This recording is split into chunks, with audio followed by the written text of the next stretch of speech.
안녕하세요. 하나님의 말씀과 기도로 하루를 시작하는 체험교회 아침 묵상 시간입니다. 설 명절 연휴 첫날 함께 오늘도 말씀을 나누게 됩니다. 이 말씀이 저와 여러분들에게 큰 은혜와 능력이 되는 그런 말씀 되기를 소망합니다. 오늘 우리에게 주신 하나님의 말씀은 마태복음 14장 1절에서 12절까지의 말씀입니다. 마태복음 14장 1절에서 12절까지의 말씀입니다. 함께 읽겠습니다. 그때 분봉왕 헤롯이 예수의 소문을 듣고 그 신하들에게 이르되 이는 세례 요한이라 그가 죽은 자 가운데서 살아났으니 그러므로 이런 능력이 그 속에서 역사하는도다 하더라. 전에 헤롯이 그 동생 빌립의 아내 헤로디아의 일로 요한을 잡아 결박하여 옥에 가두었으니 이는 요한이 헤롯에게 말하되 당신이 그 여자를 차지한 것이 옳지 않다 하였습니다.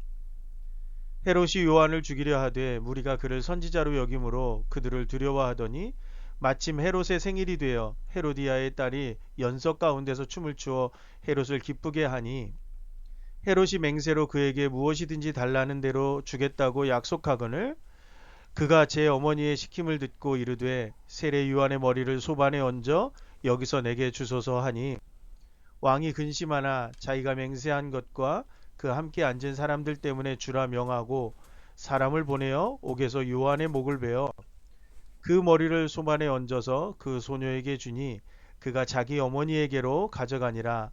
요한의 제자들이 와서 시체를 가져다가 장사하고 가서 예수께 아뢰니라. 아멘. 네, 우리가 어떤 신앙을 지키고 사명을 감당한다라고 하는 것은 그렇게 쉬운 일이 아닙니다.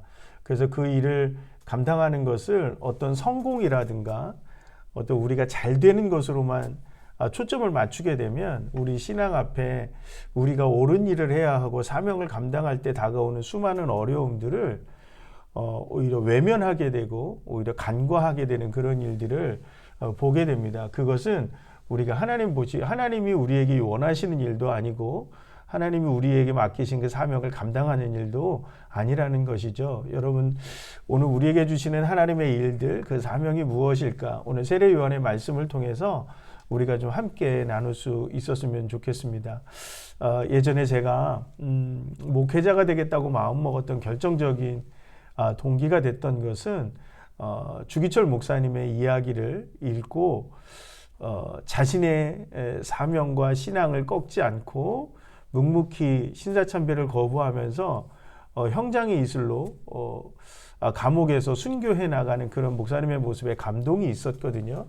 그것은 무슨 이야기냐면 우리에게 감동을 주는 신앙의 모습, 그리고 한 영혼을 변화시켜 나가는, 사람들을 변화시키는 그런 신앙의 모습은 다른 데 있는 것이 아니라 우리에게 주시는 그 사명을 묵묵히 우리가 감당해 나갈 때 사람들은 그 모습을 통해서 감동을 받게 되고 도전을 받게 되고 하나님 앞으로 돌아오게 되는 역사가 나타나게 된다라는 것이죠.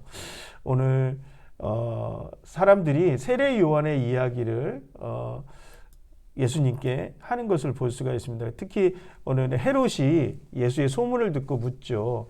세례 요한이 살아 돌아온 것이냐라고 하는, 그렇게 묻는데 그건 뭐냐 하면 세례 요한에 대한 두려움 때문에, 세례 요한을 죽인 것에 대한 두려움 때문에 헤롯이 그것에 대해서 예수가 혹시 세례 요한이 살아 돌아온 것이 아닌가라고 하는 그런 모습을 반응을 보인 것이거든요. 세례 요한은 어떤 사람입니까? 에세네파 사람으로 광야에서 생활을 하다가 주님이 오실 것을 예비하고 하기 위해서 사람들에게 세례를 베풀고 정결케 되기를, 이제 오실 메시아를 기대하면서 정결해야 된다라고 하는 정결 예식을 선포하던 사람이 바로 세례 요한이었거든요. 그런데 오늘 헤롯이, 오늘 이야기를 특히 이제 마태는 오늘 헤롯이 어떻게 죽었는지 그 이야기를 다른 복음서에 비해 굉장히 자세하게 기록하고 있는 것을 볼 수가 있습니다. 헤롯은 헤롯 대왕의 아들인데요. 이 헤롯이 이복 동생이었던 빌립, 오늘 생명의 삶에는 그 헤롯 대왕과 말다기의 아들 헤롯 안티파스라고 오늘 헤롯의 이름이 나오고요. 그리고 이복 동생이었던 아리스토블루스라고 하는 이복 동생이 있는데 그 이복 동생이 딸이기도 하고 그리고 그 동생 빌립의 아내였던 헤로디아를 자신의 아내로 삼으려고 하는 그러한 모습 때문에 이 세례 요한이 볼 때 그것을 가만히 두고 볼 수가 없었다라고 하는 거죠. 근데 제가 이 이야기를 들으면서 그 당시의 문화를 좀 한번 봤거든요. 근데요, 뭐 자신의 동생이었던 헤로디아의 아내를 취한다라든가 그리고 그 헤로디아가 또 이복 동생이었던 아리스토블루스의 딸이라든가 이게 다 지금 얽혀 있잖아요. 근친상간이죠. 이러한 것들이 그 시대에는 특히 로마의 문화 안에서는 그렇게 큰 문제가 되지 않을 정도로 물론 이제 아주 흠이 없는 것은 아니지만 그렇다고 해서 그것을 막 문제시하거나 죄악시하거나 막 이러지는 않았던 시대적인 문화가 있었거든요. 그런데 세례 요한이 볼 때 그것은 하나님의 질서를 어그러뜨리는 것이고 하나님 분명히 율법에 그것을 불경한 것으로 정죄하고 있기 때문에 그것에 대한 선포가 사실 누군가는 필요했던 것이죠. 왜냐하면 이 헤롯은 유대인의 왕으로 지금 있는 거잖아요. 그렇기 때문에 헤롯이 어떤 모습을 갖느냐에 따라서 사람들의 모습이 달라질 수가 있는 것이고 귀족들의 모습이 달라질 수가 있는 것이죠. 그러다 보니까 세례 요한은 자신이 헤롯을 온전히 하기 위해서는 말씀을 선포해야 되고 그런 것들을 이야기하는 것, 정결의 모습을 이야기하는 것을 헤롯의 부정함을 이야기하는 것을 자신의 사명으로 여겼다라고 하는 겁니다. 여러분 이게 참 어렵습니다. 그냥 보이지 않는 데서 이거는 잘못된 거야 이렇게 얘기하는 것과 공개된 장소에서 헤롯의 부정함을 이야기하는 것은 굉장히 큰 차이가 있죠. 그런데 요한은 자신의 사명이 어떤 거라고 생각했어요? 공개된 광야에서 외치는 자의 소리잖아요.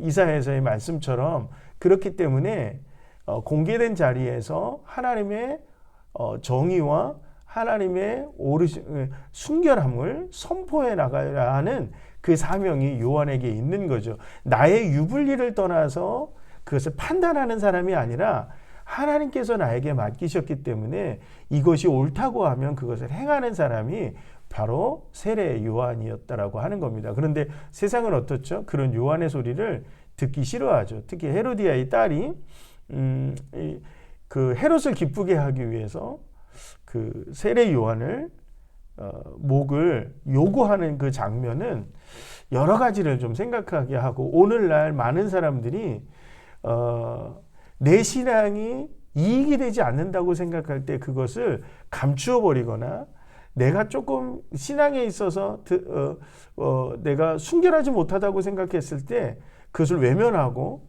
신앙을 떠나버리는 그러한 사람의 모습들을 우리가 보여준다라고 하는 거예요. 어쩌면 마태는 그 당시 복음서를 읽어야 되는 사람들에게 우리의 신앙이 어떤 모습으로 바로 서야 하는지를 알려주고 싶었다라고 생각합니다. 그래서 세례 요한의 모습처럼 예수님이 세례 요한을 굉장히 높게 평가하고 그분을 세례 요한을 들어 높이는 것처럼 그 이유가 어디에 있는지를 알려주고 싶었다라고 하는 거죠. 여러분, 요한은 그의 사명을 감당해야 될 일에 있어서 유불리를 가지지 않고 자신의 일들을 온전히 멈추지 않고 감당해 나갔습니다. 오늘 우리가 이 말씀을 좀 기억했으면 좋겠습니다. 우리의 신앙을 지키는 일, 우리의 사명을 감당하는 일에 있어서 조금 내가 불리한 일을 당하더라도 어려움을 당하더라도 그것을 멈추지 않는 그리스도인, 오늘 하나님은 그런 그리스도인을 원하고 계신다라고 하는 거죠. 그것은 우리가 알아야 될 것은 내가 정말로 하나님이 기뻐하는 것을 찾았을 때 하나님이 내게 주신 사명을 분명히 알았을 때 우리가 오늘 세례 요한의 모습처럼 나가야 한다라고 하는 겁니다. 오늘도 저와 여러분들이 하나님이 옳다고 하시는 일에 멈추지 않았으면 좋겠습니다. 하나님이 기뻐하시는 일을 멈추지 않았으면 좋겠습니다. 그것이 오늘 우리에게 원하시는 모습이고 오늘 세례 요한에게 말씀하셨던 것처럼 오늘 우리에게도 말씀하시는 하나님의 은혜가 하나님의 말씀이 아닌가 그렇게 생각합니다. 오늘 하루도 그런 의미에서 우리가 하나님을 기쁘시게 하는 일을 최선을 다하며 승리하는 저와 여러분들 되길 소망합니다. 기도하시겠습니다.